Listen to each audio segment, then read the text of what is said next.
All right, this comes from Jared Mueller, the Dogs by Nature. Veteran free agents, potential trade targets are excited about playing with DeSean Watson, Myles Garrett, Nick Chubb, and they're impressed by the addition of Jim Schwartz and Bubba Ventrone. And again, those were the things that you heard at the Combine where, I was earlier this week. And I get it. Jim Schwartz is a guy that has a great reputation. Same thing with Bubba Ventrone. The folks that in Indianapolis think he is a head coach candidate. He's a guy that is in waiting to become a head coach. And, yeah, players want to play where they think guys are going to help them get better. DeSean Watson, Myles Garrett fall into that category. Yeah, I mean, it goes to show just kind of, the impact that has happened with the Browns upgrading on both coordinator spots, going from Joe Woods to Jim Schwartz, who, like you said, has a pedigree, he has a Super Bowl ring, he's got head coaching experience.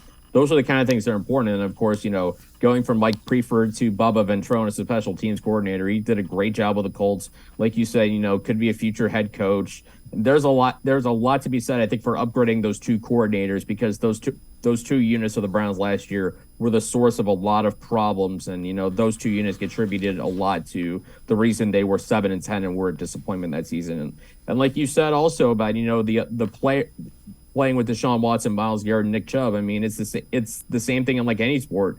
Players always want to go play with great players. The more great players you have, the more enticing you probably become to a free agent or a players entering the league via the draft. It's just a more appealing destination when there's already stars in place that you feel have a chance to take you to a different level.